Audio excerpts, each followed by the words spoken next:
did is it actually focused on building a data science-driven platform for workplace decision makers. And that's where I really learned for the first time that enterprises care a lot about ML interpretability. So a lot of the time we'd be building data science ML models. We would have outputs that were pretty much unexplainable in a lot of different ways. And customers would always ask us about, how do you get this result? Like, how can we make decisions on this? And so I think for a long time, I think that was a really big challenge in the MLOps community in general, is being able to produce and explain the results to ultimately make long-term decisions. Before this, I was actually an early data scientist on the Meta Reality Labs team, before it was called Meta Reality Labs, where I actually helped work on and launch products like the Oculus Quest, Portal TV. It was actually well before the Meta name change, before Facebook turned into Meta.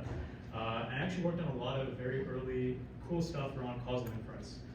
And so that's where I got really excited about doing things like more advanced experimentation and really being able to explain the results that people really care about. Before that, I actually founded and exited a quant hedge fund where we did similar things, where we had to make decisions on specific trading strategies using non-traditional data. Yeah, generally just, I also really like Colombian coffee. I play a lot of music, jazz, for example, ragtime as well. I also really like poker, so if anyone's ever organizing a poker session, let me know.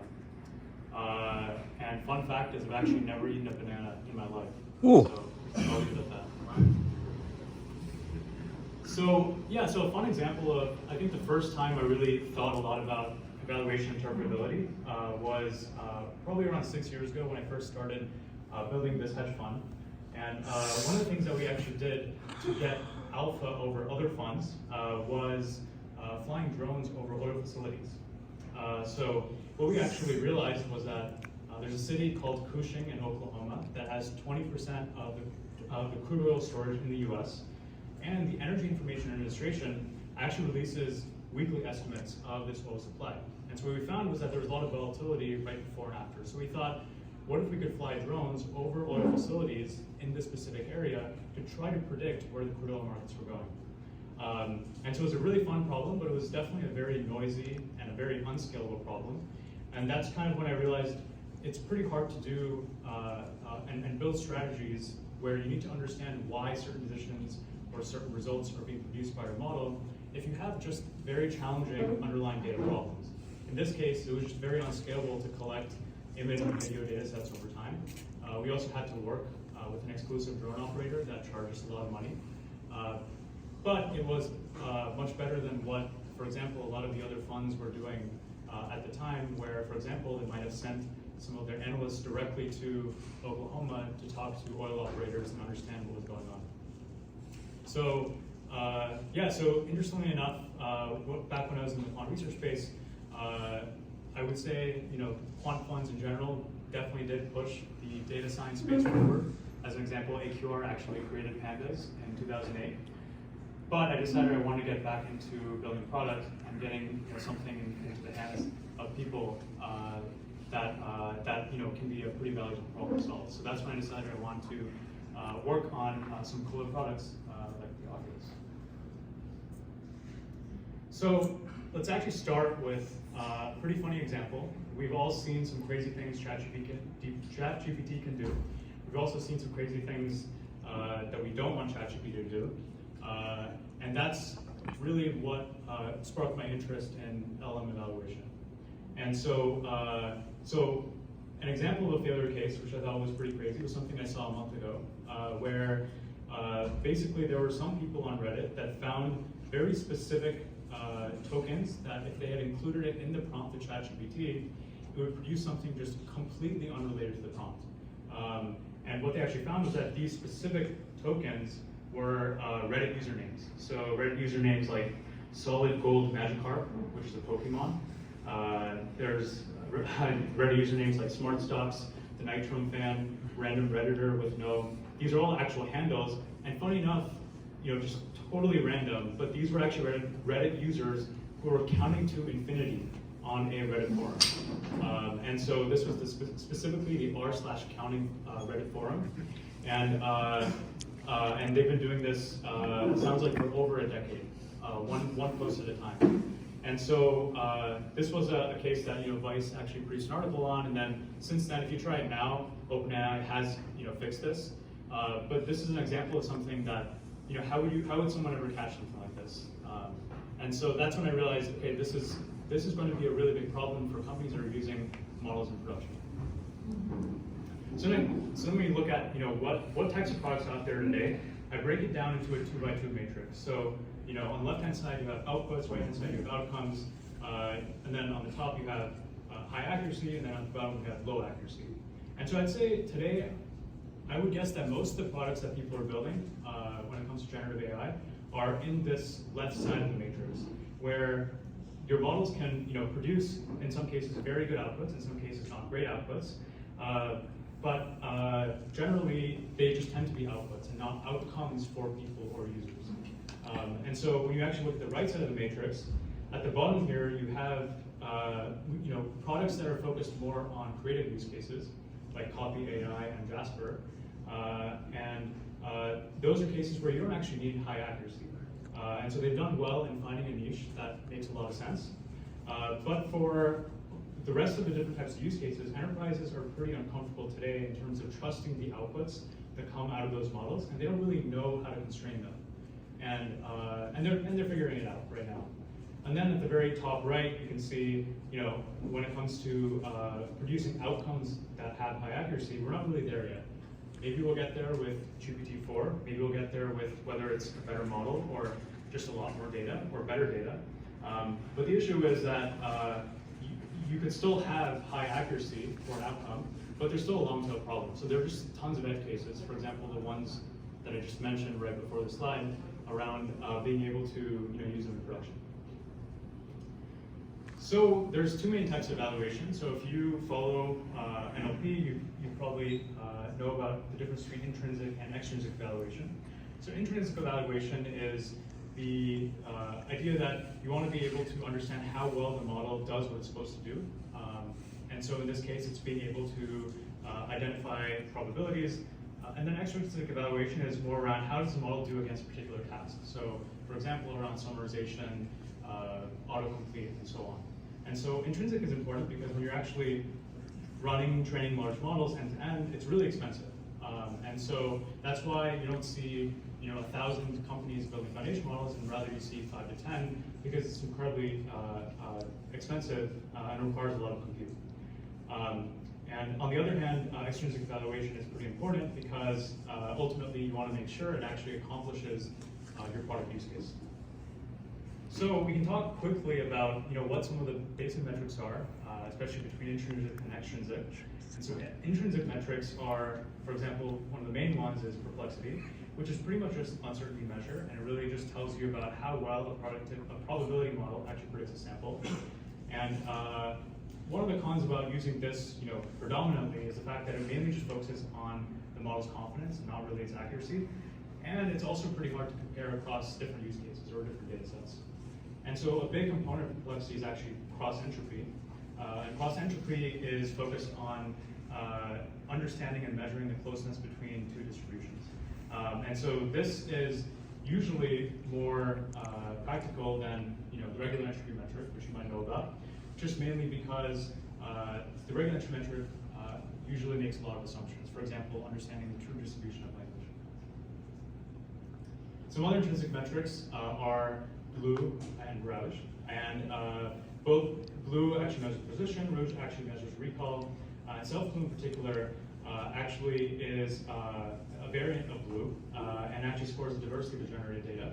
And Self-Blue in particular is a metric that a lot more people are right now using, especially for conversational AI use cases like assistants. So now when you go to extrinsic, this is where I'd say a lot of the talk is, especially because these are the types of things that ultimately you would expect people who are using models to care about, because we're talking about the exact tasks that you use the models for. So one of the first popular benchmarks for the early GPT models, BERT, just 4 years ago in 2018, was actually Glue. So Glue was a set of 8 tasks, and they covered pretty much the broad but main use cases for generative models. But actually, especially after GPT-3, but especially after ChatGPT, glue sort of became pretty irrelevant, and now we have a benchmark called super glue, which is essentially pretty similar, but it has just much more challenging tasks, much more diverse task formats.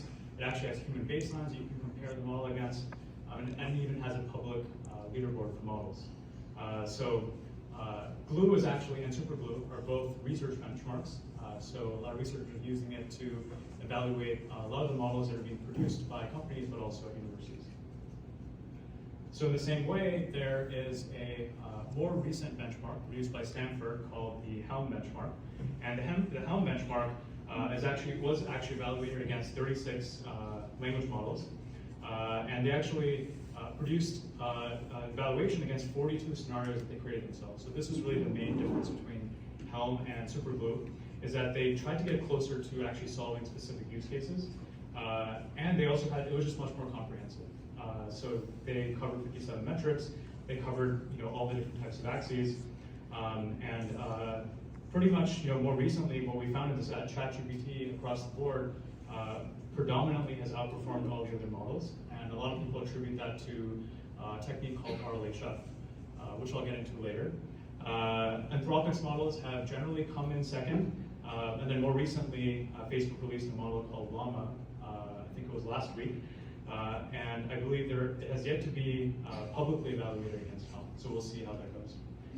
The one thing to remember for both of these benchmarks is that both of these are academic benchmarks, and so they might not necessarily solve the actual use cases that enterprises actually care about. So enterprises think a lot about, if let's say you're building an assistant for your writing tool, you might not be thinking a lot about very, very specific, let's say niche scenarios.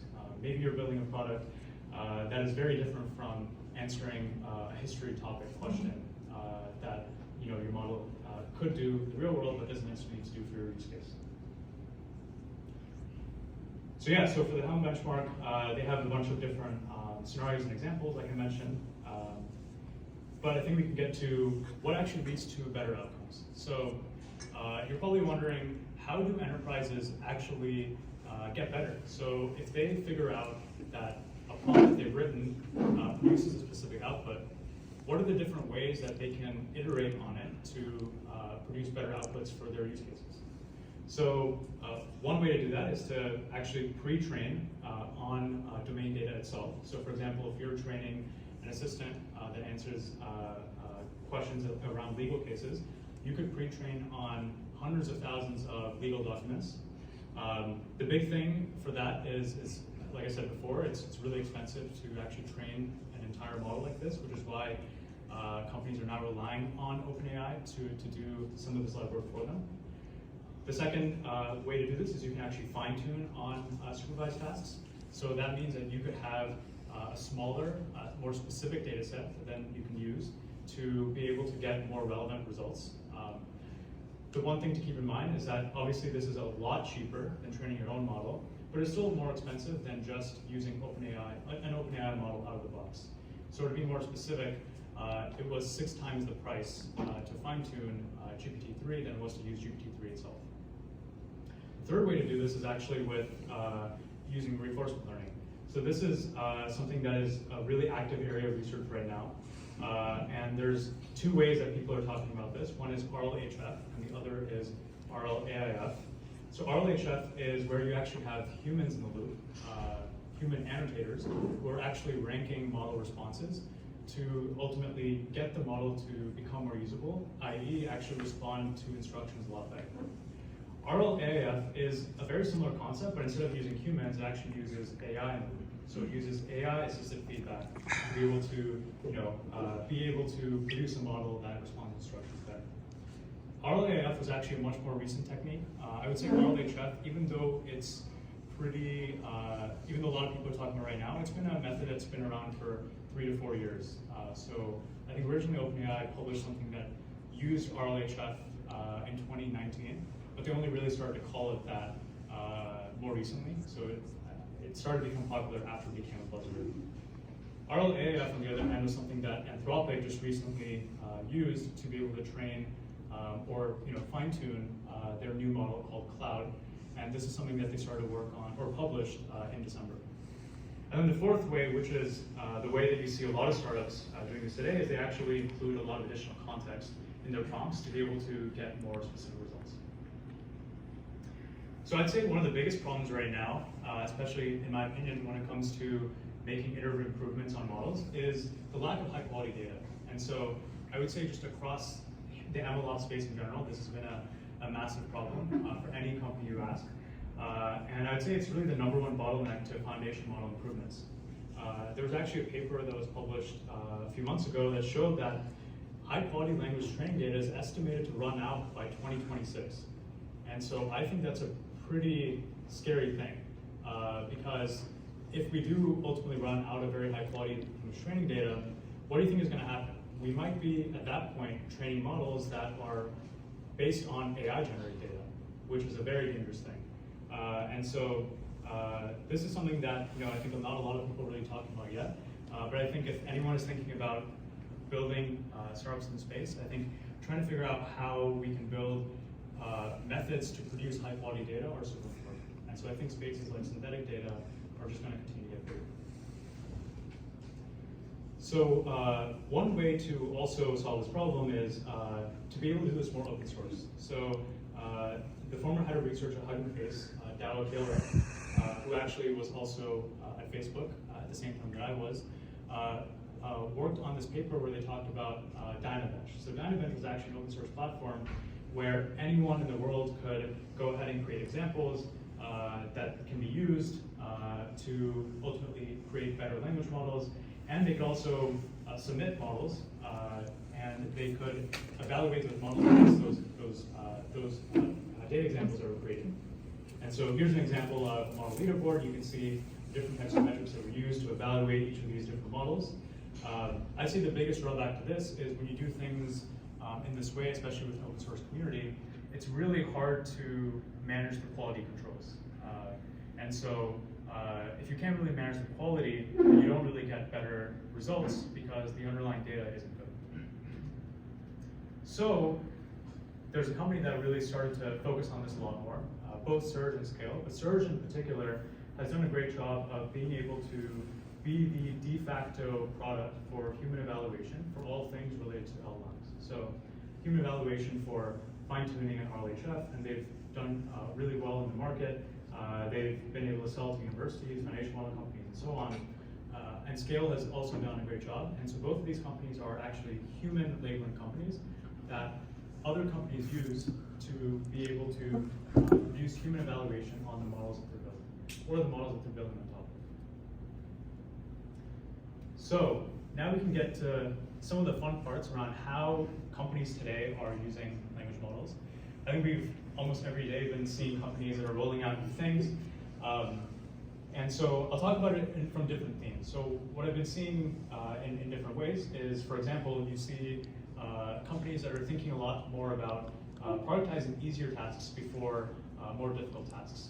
Because evaluation is so difficult today, they feel that it's pretty risky to actually produce a product that that they don't really understand what that might do in production. And so an example of this is Ada, which is the customer service chatbot company. And they actually used GPT-3 to power chatbots on websites where there were unauthenticated users that wanted to ask more questions on their FAQ pages. So it wasn't really directly related to their core product, but it's something that they wanted to do to actually gather useful data before rolling them out. So while I was creating this presentation, I thought, why don't I just try this out? So I actually went straight to their landing page. You can try this out too if you wanted to today. I asked a few questions, and you can tell that their chatbot doesn't do a great job. So I said, what's my name? My name's Anand, what's yours? And then it said, hey, my name is Anand, what's yours? Nice to meet you. So just pretty much just spat out what I said. After that I said, you need to improve a little bit, and then I said, great question. So you can already kind of see that, this is a company, this is a late-stage startup that has pushed something out that you can check out today. And this is the kind of reputation risk that a lot of companies are facing right now because they don't know how to constrain model outputs. Another thing that a lot of companies are thinking a lot about is they're waiting for larger context windows. So right now, for the models that you're probably using, let's say GPT-3 or 3.5, there's a token limit. So the token limit is usually the sum of the amount of tokens you put into your input, but also the output as well. And so sometimes if you use ChatGPT, you might have noticed that you might not be able to put in very long inputs, and you might not also get very long outputs. It might even stop at a certain point. And so that's a problem for companies that want to be able to produce, for example, just much longer outputs. And so that's something that, from a technical point of view, is getting solved right now. So there are rumors that, for example, GPT-4 will be 32,000 tokens when it comes to their context window, which is incredible. It's 8x what's out there right now. And they also did say that they are going to support some of the enterprise customers pretty soon with 16,000 token context windows. So to put that in context, 32,000 tokens is roughly 22,000 words, and that's actually the average length of a film screenplay. So we could get to a point pretty soon where you could ask ChatGPT, as an example, to produce an entire film screenplay. There are other ways enterprises are using this. This is a really popular one right now, where you can augment your models with internal knowledge. And so an example of a company that did this a month ago was a company called Elemental. So if you've ever used Dagster, the data orchestration platform, they actually had a large Slack community. I don't think it was actually as large as MLOps community, unfortunately, but they actually wanted to build a GitHub support bot that understood the Dagster documentation. And so they actually used LangChain to augment the model that they were using with internal knowledge.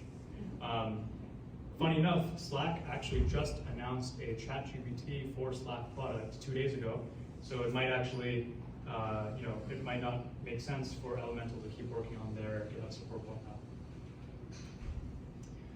Another thing that you're starting to see is you're starting to see larger companies look at more hybrid approaches to language models. So you see enterprises like SourceGraph that are talking about open source models for some customers, but commercial models for other types of customers, because there are different customers with different types of requirements. So some customers care a lot more about privacy than others.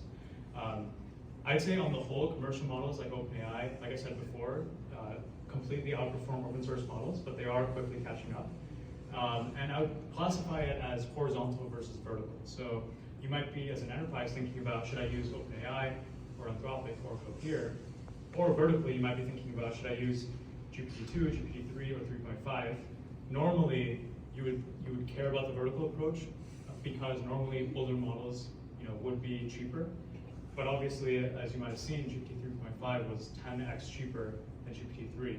So the vertical approach doesn't really matter right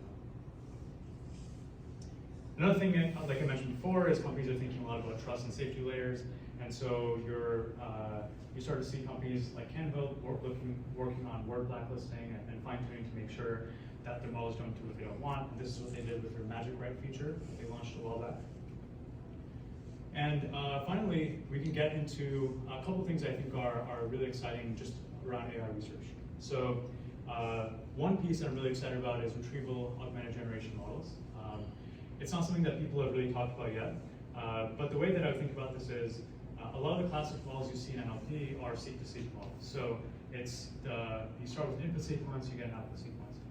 The difference is that instead of actually passing in the input directly into a generator, what you could do is you could actually use the input itself to retrieve a specific set of documents. So in this case, you can see with this GIF, you can actually take some documents from Wikipedia. And so the cool thing about this is you don't just have parametric memory, which is what we have today. You also have non-parametric memory. And so the way I think about this is the difference between a closed book exam and an open book exam, if you're a student in school right now.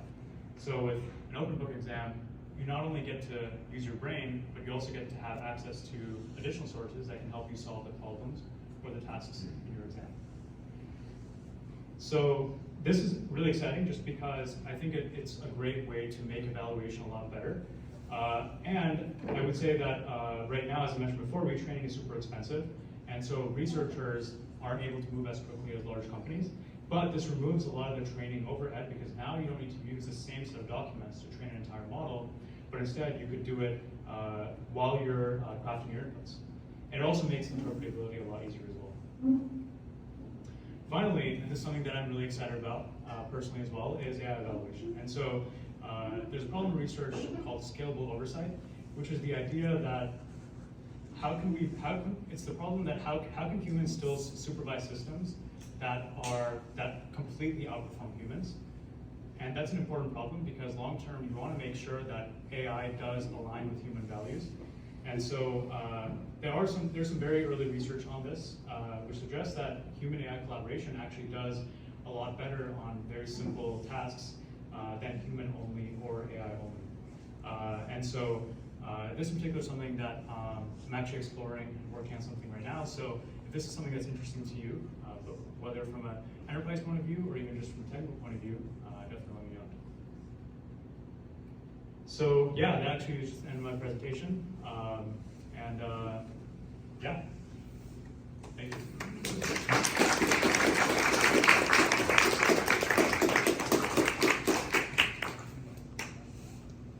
Yeah, we can take a couple of questions. Anyone has them?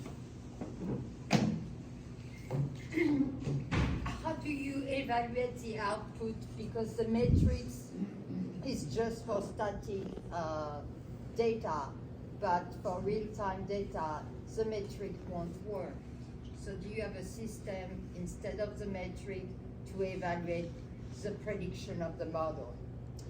Yeah, so to understand, you're asking, is there a more real-time metric or real-time way to understand how to do evaluation? Yeah, that's a great question. So yeah, so what I mentioned was that with academic benchmarks, they're more static, so it's not really real-time. And so I would say that's a problem that companies are trying to solve by being able to generate, let's say, a set of prompts, a set of test cases that they manually create by hand, and they try to make sure that it matches, what they want. So, for example, if you're building a writing assistant and you want to build a summarization tool where you have a doc written, let's say it's a Google Doc, and you want to summarize it into a tweet, you can actually write tests to make sure that when you're including context in your prompt, that it actually meets the criteria of a tweet. So for example, the number of characters in a tweet, 140 characters, or I guess it's 280 characters now. And so, yeah, so you can write a number of tests to do that. We're also starting to see, some people use language models to actually evaluate language models themselves. So you could do, similar things like that. So those are some real-time ways to do that. From a quantitative perspective, I think we're still not really there in terms of metrics. Yes. Yeah, no metrics right now, correct? Yeah, I would say, yeah, you could still do things like accuracy, but it would be, very, very specific for a very specific task. Thank you. Yeah. For the slide on the, we're approaching a decrease of high quality language benchmark sets. Do you know if that, in terms of do you have more details? Do you know if that was across all languages, or if it was just something like the major languages like English? And do you know if it's we're running out, as in people just aren't producing new ones, or I was kind of curious. Yeah, so actually I'm not exactly sure about which language they use, but I'm assuming it was predominantly English because right now models still face pretty big localization problems. And the main reason for that is the human evaluation piece because of how expensive it is to create labels for other types of languages. But the estimate on 2026 was specifically just for high quality language training data because there's so much more low quality data as opposed to high quality data. And it's also not the same problem for vision. So I think the third image in that was actually on vision. So images also